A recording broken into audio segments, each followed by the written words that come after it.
called at Chippy for his tea. You what? You know, food, fish and chips. Oh, yeah.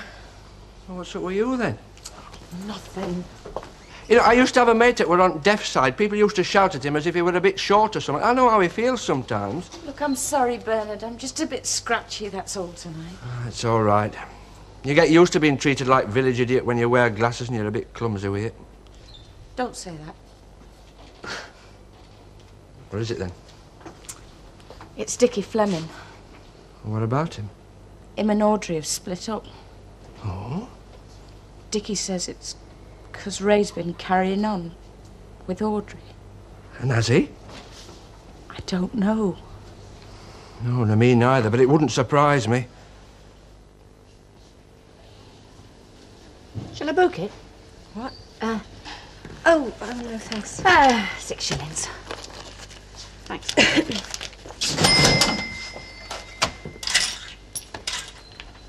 Look, Audrey. Yep. I know it's none of my business, but if there's anything anybody can do... There isn't. Oh, well. Well, perhaps in a few weeks. When things have cooled down a bit, you'll forget it ever happened. No. I was going to go back to him, but he wouldn't have me. He's upped it. Oh. I suppose you think I had a cheek. Oh, there's no need to be polite, honest. Anyway, Dickie was right. Was he? Well, what was I going back to him for? Just for somewhere to go, that's all. I have known marriages that have stuck together on less. Yeah, but why should they? When Dickie walked out tonight, it was just like a stranger walking out. Oh, I'm not trying to make excuses for what I've done, but I just wonder how we ever come to get married at all. But you must have felt something for him. I suppose I did. But honestly, is that enough? Well, what I mean is, it's like some kind of a race to see who gets married first. When I told the other kids in my class I was married, it was like I was some kind of film star for a few weeks. Yes, I know. But marriage isn't like that, is it, Mrs. Clegg? They don't turn up the lights and play God Save the Queen after the ceremony. It's washing somebody's scrotty underpants and staring at one another over the fireplace the night the telly breaks down. Realising your husband isn't Sean Connery after all, when he backs down from a fight. And seeing that look in his eyes when you've hurt him. Because he just doesn't realise that you're just as human as he is. And if you don't realise that, well, you've just no business getting married, have you?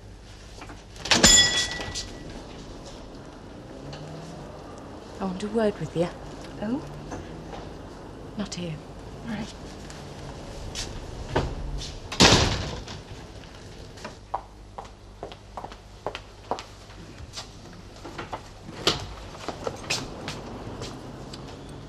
So, where is Mrs. Tanner, then, or is that a real question? Oh, she left a message for you. Oh, Dennis rang up to say that Jenny's ill. Jenny. Dennis's wife. So she's had to go to Bristol to give him a hand. Oh, very touching. And where does that leave me, then, except with an empty reception desk? Oh, don't worry. We'll look after it between us for a few days. A few days? Well, she said she'd ring you tomorrow and let you know how long she'd be away. Thank you and good night.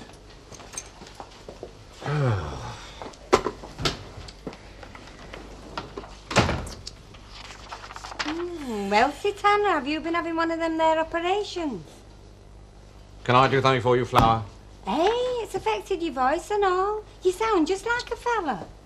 Now, what can I do for you, madam? When you've finished your act, that is. Where's Elsie, then? She's in Bristol, playing Florence Nightingale in drag. Oh, who's in charge? You? No, don't you believe it, I only own the place. Anyway, listen, do you think Val could fit me in for a shampoo and set about 6 o'clock tomorrow night? For you, I'll ask. Val.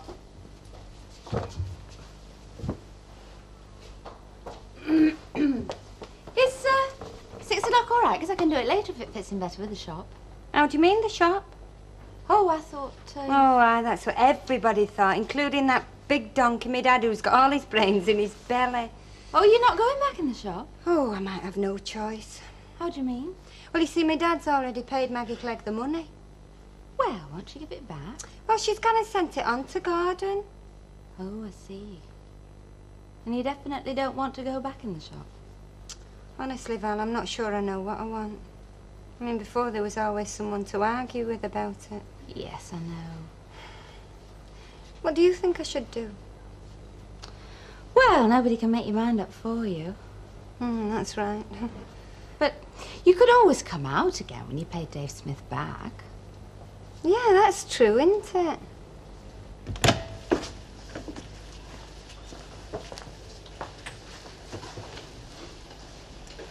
What do you want? Just ask you so much. I reckon I don't have to now. Oh? Because it's written all over your face. Look, I warned you off Ray Langton months since. Yeah, and we all know why now, don't we? It had nothing to do with that. Oh, yeah. I told you you'd lose him once he got out of that wheelchair. You're just not his type. Who says I have lost him? He's been wanting to finish with you for weeks. He didn't tell you that. Perhaps he didn't have to. Have you been seeing him since we fixed the wedding date? Well, I must have, mustn't I? I mean, we do work in the same office. You know what I mean. Perhaps you'd better ask Ray.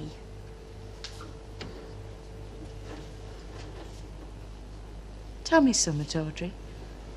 How did a nice lad like Dickie ever get mixed up with a cow like you?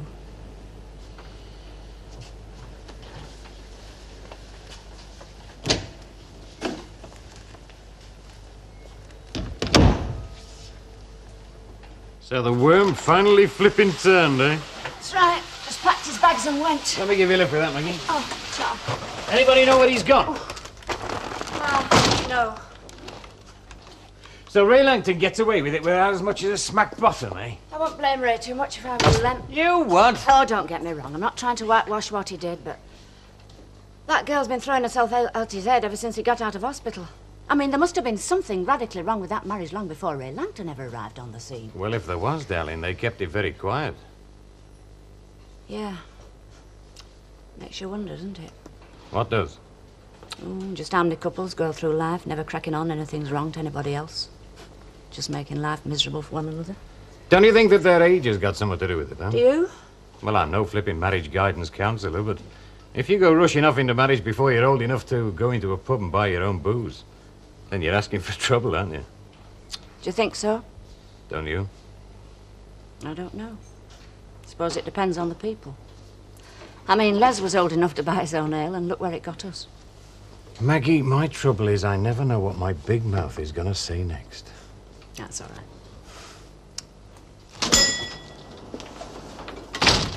Hello. Irma, darling, you know, there's a very ugly rumour going round that you are going into business with Maggie Clegg.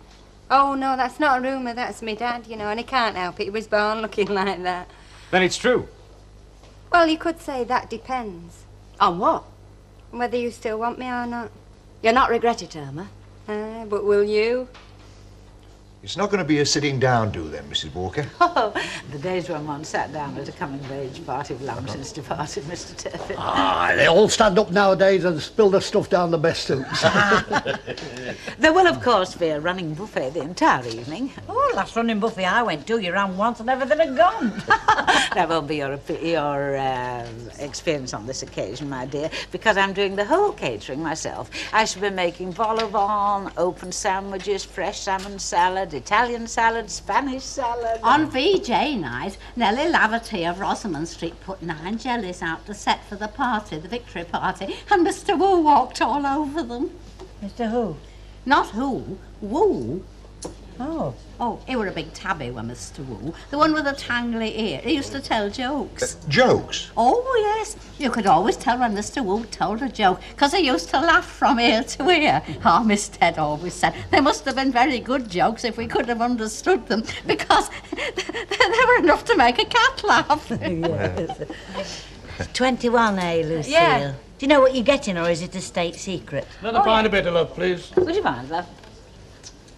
When I was 21, my mother gave me my first gold watch. Oh, When I was 21, I got my hands in bandages. Something I caught in the powder and the munitions. When I was 21, nobody sent cards. Oh, no, they all sang happy birthday in the breakfast break in the weaving shed. Can you remember when you were 21 then, Jack? I'd rather not try, thank you very much. I might dislocate myself. Oh, thank you.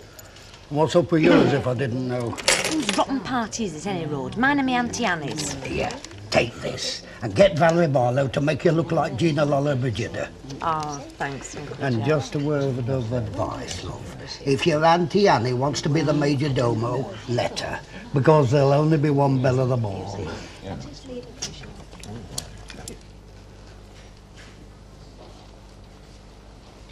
What did she say then?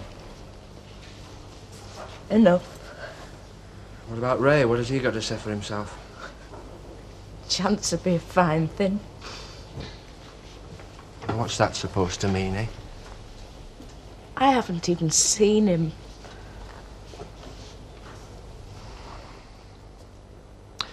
Well, perhaps it's about time somebody went to look for him then, isn't it? Bernard!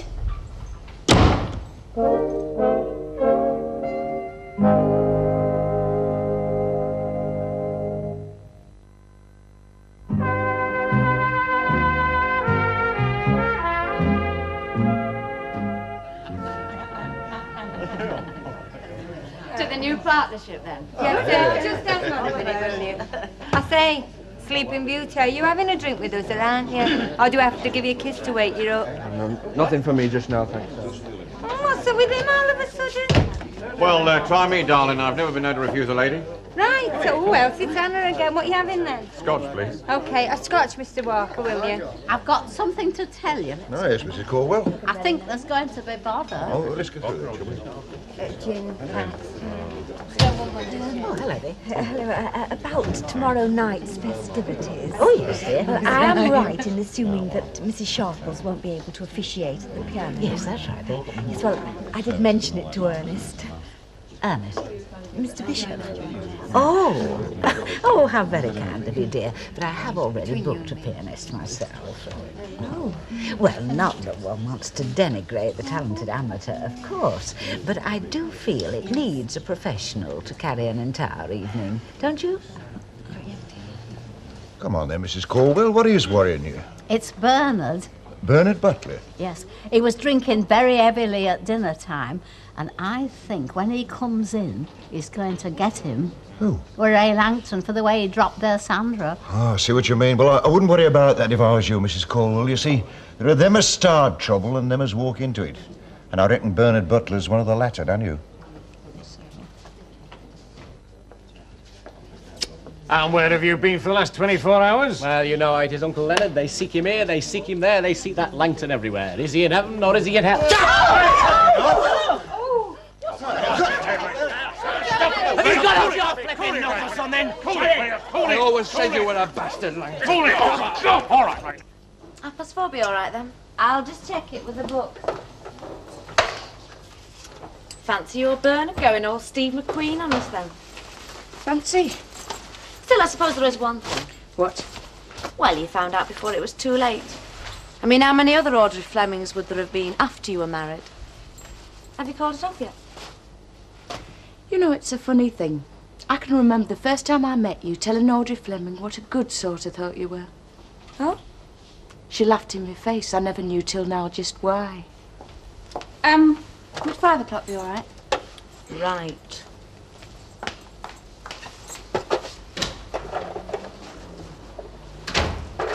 Look, Sandra, I know it's none of my business, but there's a lot in what she says, you know. I know that, Val. She can't tell me anything about Ray Langton I don't already know. You didn't know about him and Audrey, then? I suppose you could say I did and I didn't. I should have done. It was right there under my nose. Perhaps I just didn't want to see it. I always knew there was something between them two. At first I thought it was just a hangover from what had happened before. Oh, you knew what had happened on the trip? Oh, yeah. Ray told me. He said it was just one of them things. Well, have you decided what you're going to do? Oh, yeah. I know exactly what I'm going to do.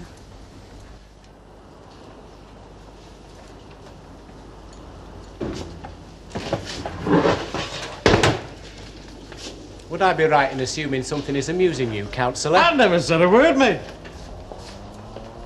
Yeah, well, don't crack your face, will you? Hey, Ray, as one who's already tangled with battling Butler, do you think we ought to give him an eliminating contest with Brian London or Jack Purdell before we give him a crack at Cooper? Oh, very funny. Did anybody ever tell you you ought to go professional, you know? They could put you on at supping up time when they wanted to get him out. Yes, Audrey? I've come to tell you I'm finishing. I'm sorry. I'd be grateful if I didn't have to serve a week's notice. That's all right. I'll get you money. I suppose you heard, Yeah. Dickie. Fancy him doing a thing like that. Have you seen Sandra yet? Not yet. She knows Ray. I know. If she does... Well, I mean, if you and her do break... No, Audrey. I've told you already. All right, I'll send you cards on. Thanks.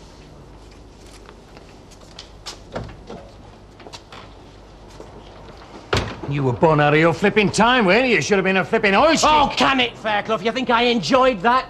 I don't know, mate. Did you? Look, I've told her before, it's finished. It should never have started. I'll drink to that. Oh, all right. Have you never done anything you've been sorry for? What about the other one? Well, that's up to her, isn't it?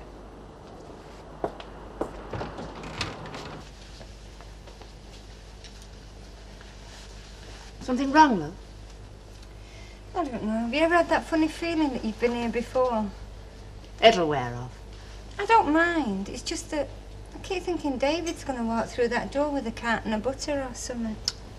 Oh, you get used to it. I did. Twice.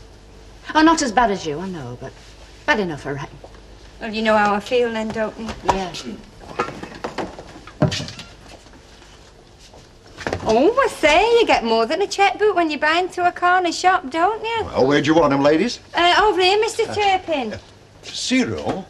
Oh, I say, this one's a bit cheeky with it and all, isn't it? Oh, well, that comes with the uniform, you see. Oh? That comes in handy when folk can't understand why you haven't got 3 heads, 6 pair of hands, and can't be in 3 places at once. And is that what they say about you? All the time, love. Right, if they say it again, you send for me and I'll thump them. Right, what about a cup of tea, then? There'll be no tea made in this house, Cyril Turpin, until you put the plug back on the kettle you've been promising me. Oh, well, I'll tell you what then, Cyril. You put the plug on the kettle and I'll get the cups out, right? Right. Right, Come on, then. I should watch her if I were you, Maggie. Why? Before you know where you are, she'll be taking over for you. Watkins? Oh, I'm Walker of the Rovers Return. Mr. Watkins, I wonder, could I add another couple of items to my list? Oh, good. Well, then I'd like a half a pound of garlic sausage and another quarter of gorgonzola cheese. Thank you. My dear Caddy, it's a pity that our Lucille's not the Queen Mary or something. Queen Mary? Oh, then all we'd have to do to launch her would be to crack a bottle over her nose, eh? Yes, Dave? A word with Mrs. Walker, please. Mr. Smith, about our artist for tomorrow night. I thought a small card with his name on top of the piano might not be out of place. Yes, well, I'm afraid it would, Mrs. Walker, because he's not coming. What? No, I'm afraid not. He's been unavoidably, well, he's going to be out of circulation for a little while. Is this your idea of a joke, Mr. No, Smith? no, Mrs. Walker, no. But you gave him such high recommendations. Yes, I know. Well, when I heard that his nickname was Fingers, you know, I naturally thought it referred to his, but it's more his, so maybe in 12 months' time, eh? Or 8 months if he's a good boy. I don't find this a laughing matter, Mr. Smith. No, I didn't think that you would, Mrs. Good morning. Now, before you start upsetting yourself, just take a look over yonder in the corner. Talking to Miss Nugent. That's the fellow we should have had all along. It must be wonderful finding one's vocation early in life. Of course, you never really lose the thrill. You know, every time I make an exposure, I feel I'm living dangerously. Really. With photography, you never know what you got till you develop the film. As I've found out myself on occasion. Oh, well, we all have to serve our apprenticeships, Emily. Quite. You know, the more you go into photography, the more fascinating it gets. Did you know they'd found a glass lens in the ruins of Nineveh? Glass lens. And that's not all. Isn't it? No, Aristotle was talking about the formation of images through pinholes as early as 350 BC. I'm not boring you with this, am I? Not at all. I find historical dissertations most compelling, especially from a man who knows his subject, if you know what I mean. Well, I always pride myself in the fact that if I take something up, I really get down to the nitty-gritty. Oh, yes. Mr. Bishop, or may I call you Ernest? No, please don't rise. I just wanted to bring you the good news. Good news? Yes, well, Mr. Walker and I are glad to be able to tell you that the unfortunate obstruction has now been removed. Oh, yes. Well, you see, earlier Miss Nugent kindly offered your services for tonight, but I myself had already booked a pianist. However, it now appears that he has a more pressing engagement elsewhere. So, if the offer is still open, Mr. Walker and I would be delighted to accept it. Unfortunately, it isn't. I beg your pardon? As you said yourself, Mrs. Walker, it takes a professional to carry an entire evening. So, if you'll make a suitable offer, Ernest will consider it. An offer? You mean a monetary offer? But of course. You can't be serious.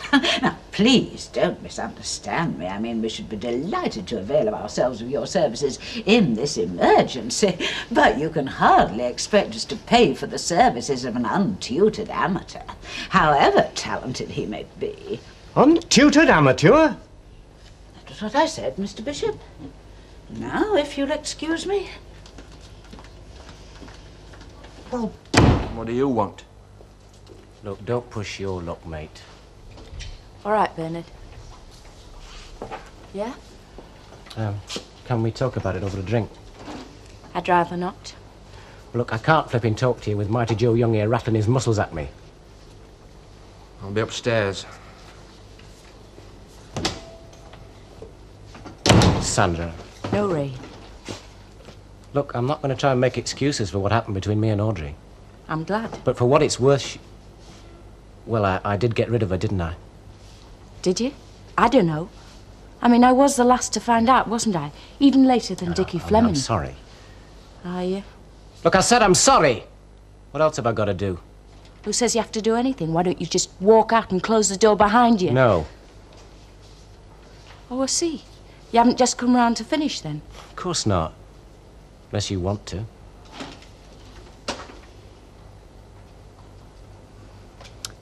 Tell you what.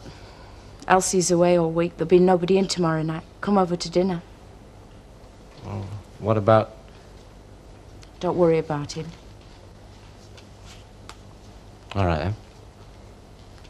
Tomorrow night. All right.